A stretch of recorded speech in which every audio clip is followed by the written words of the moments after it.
सुप्रभात। मैं आपकी हिंदी की अध्यापिका वैशाली दुबे बोल रही हूँ। आज हम व्याकरण के अंतर्गत लिंग का अध्ययन करेंगे।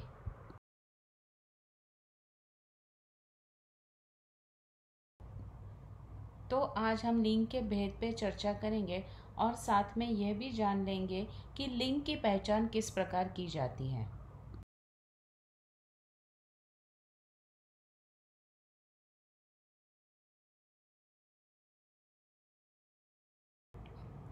आज के पाठ की शुरुआत मैं कुछ वाक्यों से करना चाहती हूँ।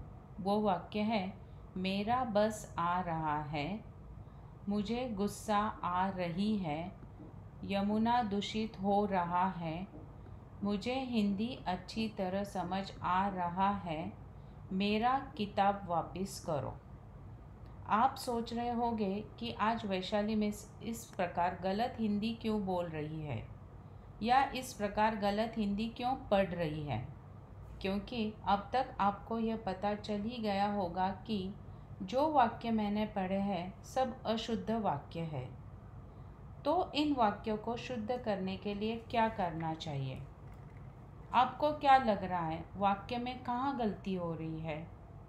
मुझे यकीन है कि आपने वाक्य में कहाँ गलती हो रही है यह ढूंढ ही लिया होगा। तो इन वाक्यों की गलती ढूंढकर उन्हें शुद्ध बोलने या लिखने के लिए हमें संज्ञा के लिंग का पता होना चाहिए। यह लिंग कैसे पता करेंगे, यही आज हम हमारे पाठ के माध्यम से देखते हैं। सबसे पहले देखते हैं कि लिंग का अर्थ क्या है।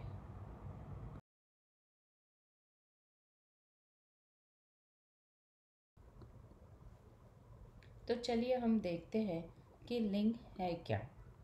लिंग का अर्थ होता है चिन्ह। इन्हीं चिन्हों से किसी शब्द के पुरुष अथवा स्त्री जाति के होने का पता चलता है। इसलिए लिंग की परिभाषा है, संज्ञा के जिस रूप से उसके पुरुष जाति या स्त्री जाति होने का पता चलता है उसे लिंग कहते हैं। ठीक है, तो अब हम लिंग के प्रकार देखते हैं।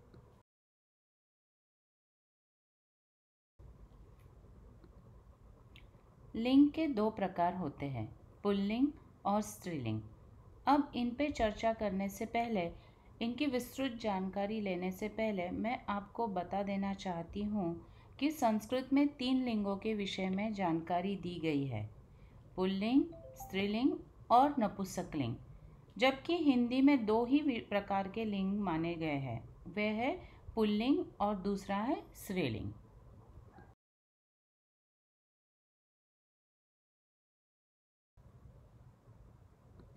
पहले हम पुल्लिंग पर चर्चा करते हैं। जिस शब्द से उसके पुरुष जाति के होने का पता चलता है उसे पुल्लिंग कहते हैं। जैसे गधा बोझा ढोता है, जूता भीग गया, सेठ जी रुपए गिन रहे हैं। इन वाक्यों में गधा, जूता, सेठ यह शब्द पुरुष जाति की ओर संकेत कर रहे हैं, इसलिए यह पुल्लिंग के उदाहरण हैं। और भी उदाहरण हैं, जैसे पिता, नौकर, घोड़ा, स्टेशन, अखबार, पेड़, घर, यह सब शब्द पुल्लिंग शब्द के ही उदाहरण हैं। अब हम स्त्रीलिंग के बारे में जान लेते हैं। तो पहले देखते हैं कि स्त्रीलिंग की परिभाषा क्या है और फिर उसके कुछ उदाहरण। स्त्रीलिंग की परिभाषा है, जिस शब्द से उसकी स्त्री जाति के होने का पता चलता है उसे स्त्रीलिंग कहते हैं। कुछ उदाहरण देखिए। नौकरानी झाड़ू लगा रही है, दादी कुर्सी पर बैठी है, चूहिया रस्सी कुतर गई। इन वाक्यों में नौकरानी, दादी, कुर्सी, चूहिया, रस्सी यह स्त्रीलिंग शब्द है। स्त्रीलिंग शब्द के कुछ और उदाहरण देखते हैं, जैसे सेठानी, माता, घोड़ी, लोमड़ी, टोकरी, हवा, ये सब भी स्त्रीलिंग शब्द के उदाहरण हैं।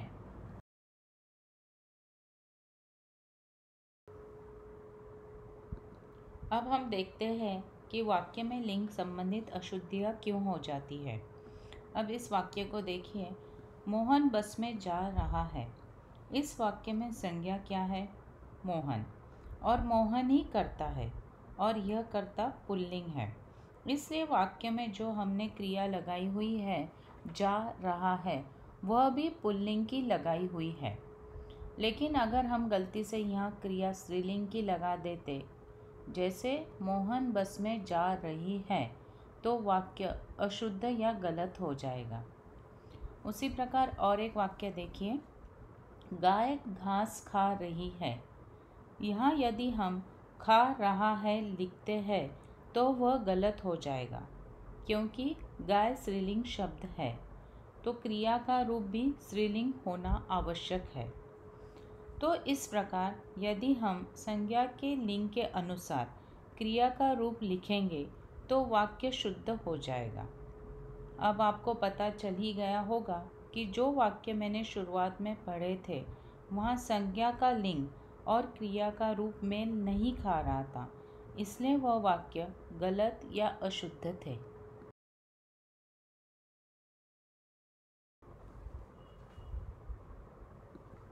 हमने यह तो समझ ही लिया है कि जिस लिंग का कर्ता होता है, क्रिया भी उसी लिंग की होती है। लेकिन हमारे सामने प्रश्न यह है कि पुल्लिंग और स्त्रीलिंग शब्द की पहचान कैसे करें।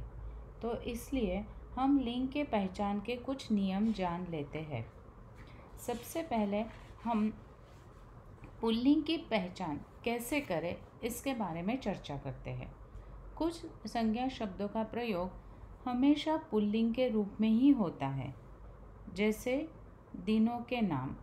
दिनों के नाम का प्रयोग हमेशा पुल्लिंग रूप में ही होता है, जैसे सोमवार, बुधवार, शनिवार आदि।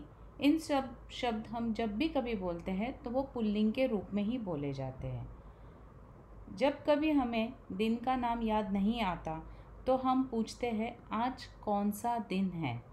हम यह कभी भी नहीं पूछते कि आज कौन सी दिन है। तो इस प्रकार दिनों के नाम हमेशा पुल्लिंग रूप में ही प्रयोग किए जाते हैं। उसी प्रकार महीनों के नाम।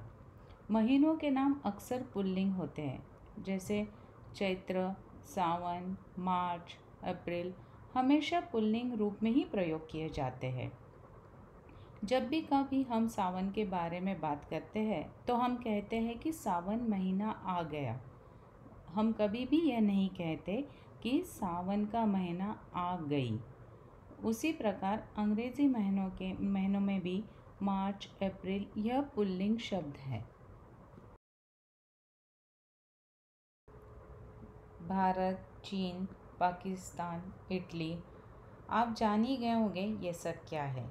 जी हाँ, यह देशों के नाम हैं और देशों के नाम हमेशा पुल्लिंग रूप में ही प्रयोग किए जाते हैं। देखिए, जब भारत कोई क्रिकेट मैच जीतता है तो हम कहते हैं कि भारत मैच जीत गया। हम ये नहीं कहते हैं कि भारत मैच जीत गई। यहाँ तक कि अगर भारत की वुमेन्स टीम भी मैच जीतती है तो हम कहते हैं कि भारत मैच जीत गया, क्योंकि भारत एक देश है और देशों के नाम हमेशा पुल्लिंग होते हैं। उसी प्रकार पेड़ों और फलों के नाम भी पुल्लिंग होते हैं, जैसे अनार, अंगूर, आम, सेब, नीम आदि शब्द पुल्लिंग रूप में ही प्रयोग किए जाते हैं। हम जब भी आम खाते हैं तो क्या कहते हैं कि आम मीठा था। हम ये नहीं कहते कि आम मीठी थी, क्योंकि फलों के नाम हमेशा पुल्लिंग रूप में ही लिए जाते हैं। उसी प्रकार पेड़ों की भी बात करें तो हम कहते हैं कि नीम का पेड़ लाभकारी होता है। हम ये नहीं कहते कि नीम की पेड़ लाभकारी होती है, क्योंकि पेड़ों के नाम भी पुल्लिंग रूप में ही प्रयुक्त किए जाते हैं। लेकिन इसमें कुछ अपवाद भी है, जैसे इमली, नाशपाती, लीची आदि शब्द। क्योंकि हम कहते हैं कि इमली खट्टी होती है, हम ये कभी नहीं कहते कि इमली खट्टा होता है, या लीची मीठी होती है, ना कि लीची मीठा होता है। तो यह कुछ अपवाद है। चलिए आगे देखते हैं।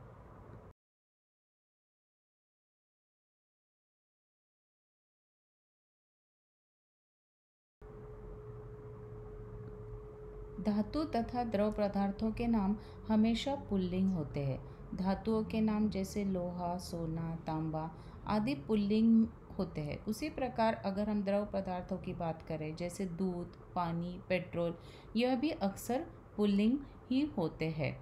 जब भी कभी सोने की बात की जाती है तो कहा जाता है कि सोना महंगा हो गया।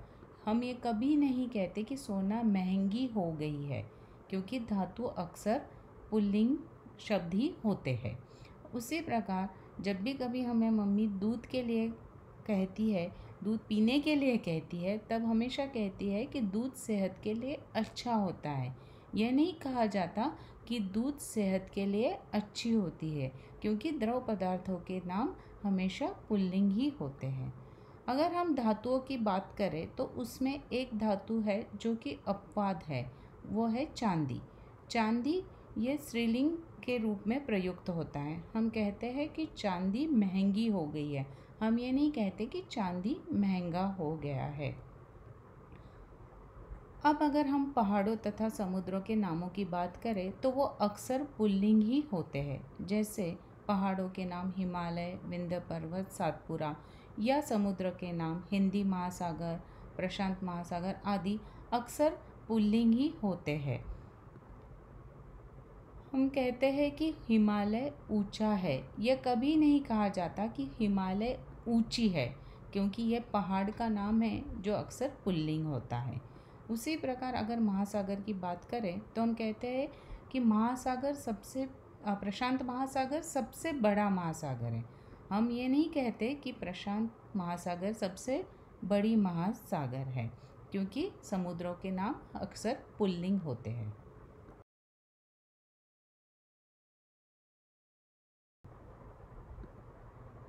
सभी ग्रहों के नाम जैसे सूर्य, चंद्र, मंगल पुल्लिंग होते हैं। हम कहते हैं कि सूरज आकाश में चमकता है। हम कभी ये नहीं कहते कि सूरज आकाश में चमकती है। लेकिन यहाँ भी एक अपवाद है, और वह है हमारा अपना ग्रह पृथ्वी। हम पृथ्वी का वर्णन करते हुए कहते हैं कि पृथ्वी हरी भरी है। हम कभी नहीं कहते पृथ्वी हरा भरा है। इसी प्रकार शरीर के अधिकांश अंगों के नाम जैसे हाथ, पैर, सिर, कंधा, पेट आदि पुल्लिंग होते हैं। आपने कई बार ये कहा या सुना होगा कि मेरा सिर दर्द हो रहा है, ना कि मेरी सिर दर्द हो रही है। लेकिन यहाँ पर भी अपवाद है, वो है आँख और नाक, जो कि पुल्लिंग शब्द न होकर स्त्रीलिंग शब्द है।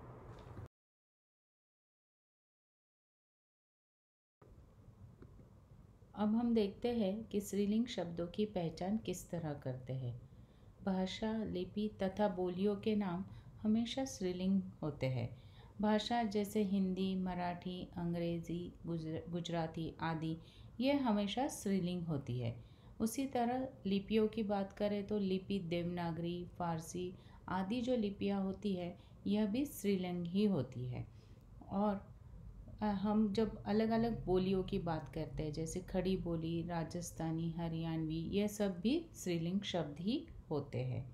एक उदाहरण देखिए, जब भी कभी हम हिंदी भाषा की बात करते हैं तो हम कहते हैं हिंदी हमारी राष्ट्रभाषा है। हम ये नहीं कहते कि हिंदी हमारा राष्ट्रभाषा है, क्योंकि भाषा हमेशा स्त्रीलिंग होती है। उसी प्रकार अगर नदियों के नाम की बात करें तो नदियों के नाम हमेशा स्त्रीलिंग होते हैं, जैसे गंगा, जमुना, सतलज आदि। ये सब नदियों के नाम हैं और ये स्त्रीलिंग शब्द ही होते हैं। उदाहरण के तौर पे देखिए, अगर हम गंगा नदी की बात कर रहे हैं तो हम कहते हैं कि गंगा नदी बड़ी है। हम ये कभी नहीं कहते कि गंगा नदी बड़ा है, क्योंकि नदियों के नाम स्त्रीलिंग शब्द होते हैं।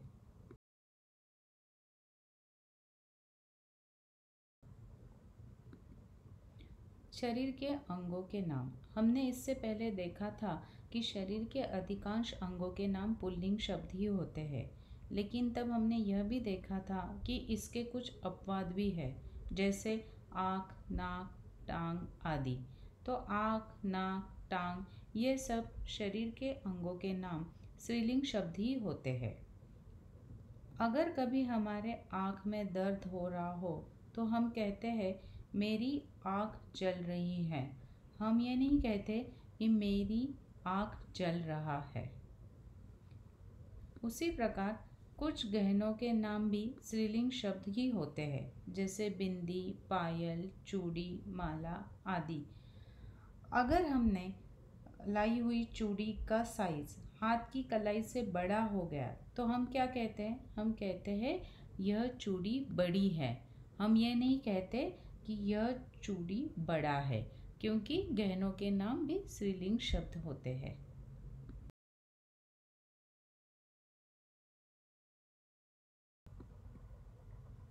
अब हम कुछ ऐसे शब्दों को देखते हैं जो पुल्लिंग और स्त्रीलिंग दोनों रूपों में प्रयोग किए जाते हैं। यह अधिकतर पदसूचक शब्द होते हैं। पदसूचक शब्द मतलब व्यक्तियों के डेजिग्नेशन।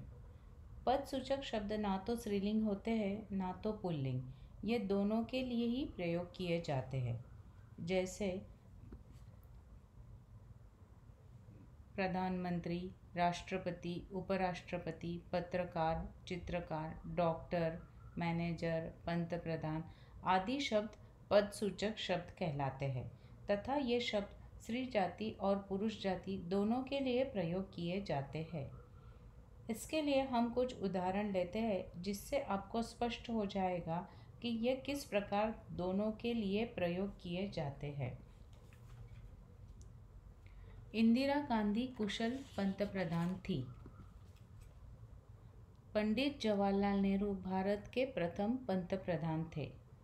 तो आपने देखा यहाँ पंतप्रधान शब्द स्त्री जाति के लिए भी इस्तेमाल किया गया है और पुरुष जाति के लिए भी। और भी उदाहरण देखते हैं। रमन अच्छा डॉक्टर है और रमा अच्छी डॉक्टर है। अब यहाँ रमन शब्द हमें पुरुष जाति का बोध करा रहा है, जबकि रमा शब्द स्त्री जाति का बोध कराता है, लेकिन दोनों के लिए डॉक्टर शब्द का प्रयोग हुआ है। तो इस प्रकार पद सूचक शब्द पुल्लिंग और स्त्रीलिंग दोनों रूपों में प्रयोग किए जाते हैं।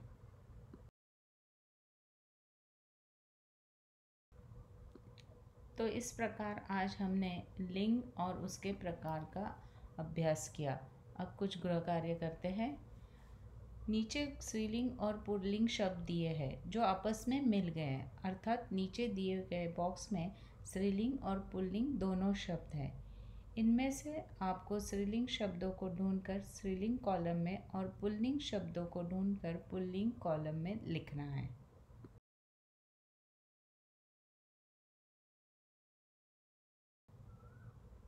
गृहपाठ का दूसरा प्रश्न है, नीचे कुछ शब्द दिए गए हैं, इन्हें आपको पढ़ना है और यदि वो स्त्रीलिंग शब्द है तो उसके सामने स्त्रीलिंग, और अगर वो पुल्लिंग शब्द है तो उसके सामने पुल्लिंग लिखना है।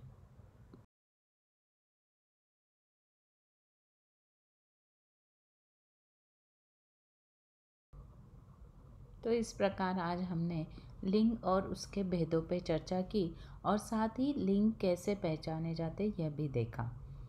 अगली बार हम लिंग परिवर्तन के नियम पे चर्चा करेंगे। तब तक मैं वैशाली दुबे आप सबसे विदा लेती हूँ। धन्यवाद।